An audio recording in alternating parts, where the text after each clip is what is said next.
السلام عليكم ورحمة الله وبركاته. ازيكم عاملين ايه؟ يا رب تكونوا بخير. انا حبيت اعمل لكم الفيديو ده. الفيديو ده تجهيز وتعقيم للمكان بتاع الفراخ عشان نستقبل دورة جديدة. والتعقيم ده يعني انا في اليوم ده كنت هدخل دورة تاني يوم عشان نلحق رمضان، لان احنا عارفين دورة رمضان احنا مش هنلحق يعني احنا هنتبع على نص رمضان، لان انا كنت لسه مخلصة دورة من يومين بس. في اليومين دول كان عندي ظروف فما عرفتش انظف المكان واعقمه، فحبيت اعمل فيديو ده مفصل وموضح لكل حاجة زي ما انتوا شايفين كده، علشان الناس اللي تعرف تعقم وتنظف ازاي. اول حاجة شلت كل حاجة في المكان، والخيمة والعشة اللي احنا بنربي فيها شلناها كلها بالكامل زي ما انتوا شايفين كده. وبدأنا نكنس للمكان المكان الفراخ او الفرشة بتاعت الفراخ كلها، بدأنا نكنسها وننظفها ونعقمها. اول حاجة شلنا الكنسة او الفضلات بتاعت الفراخ او الفرشة بتاعتها، شلناها كويس جدا وكنسنا مرة واتنين وتلاتة. واللي عايزة اقوله لكم يا جماعة ان مش لازم يبقى فاضل اي فضلات من الفرشة في المكان، عشان الفراخ الجديدة بتنقر وبتاخد ميكروبات من الفرشة او الطيور الجديدة.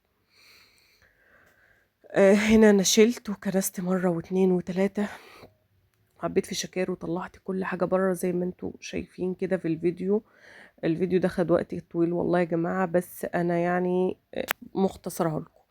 ادي اول مرة رشيت جير ورجعت كنست بالجير تاني عشان لو في حاجة لازقة في الارضية الجير يشيلها. ورشيت كمان مرة كمان مرة اهو جير، غرقت المكان وفوق وتحت. والمية دي بقى دي مية بكلور. اول حاجة عملت دور مية بكلور وكنسته في الارضية حتى في الارض والحيطان، وكنسته بالمقشة المكان كويس جدا. وكمان مرة بالكلور بالمية والفينيك كمان مرة، ورجعت رشيت عليهم جير كمان مرة. لو انت مستعجلة بنعمل الخطوات دي في يوم واحد، بس انت بتحتاجي كمية جير كتيرة. انما مثلا لو هتعملها على يومين ثلاثة كل مرة بتعملي الكلام ده وتسيبيه ينشف وبعدين تحطي طبقة جير، فانت ما بتحتاجيش كتير. بس انا زي ما قلت لكم كان عندي ظروف وعايزة ادخل دورة رمضان فما كانش عندي وقت.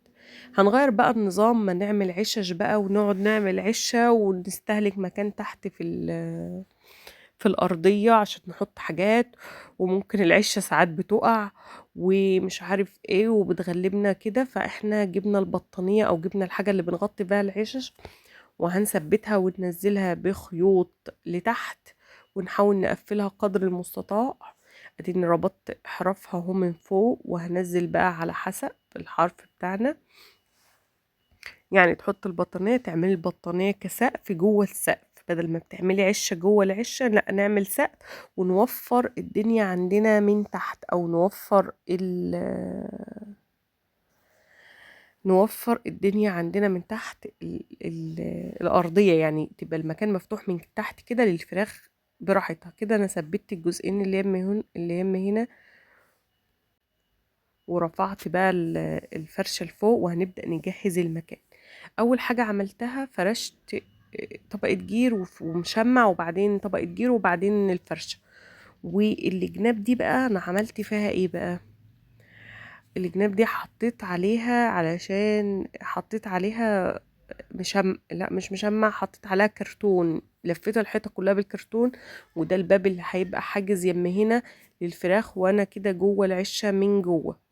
كده العشة احنا خلصناها اهو زي ما انتوا شايفين، وحطينا اللمبة وحطينا الترمومتر بتاعنا ورشينا كل حاجة بندخلها بنرشها كويس جدا جي، وبرش تاني على الفرشة اهو.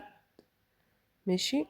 وكده غطينا والمكان بقى جاهز معانا وكده بقى كنا مبيتين اللمبة والعة من العصر لتاني يوم عشان نستقبل كتاكيتنا. وكده قفلنا المكان البطانية، هي ده الباب اللي المفروض ندخل منه. حبيت اوريهولكم، ورب اكون قدرت افيدكم. وما تنسوناش باللايك والشير، والسلام عليكم ورحمة الله وبركاته.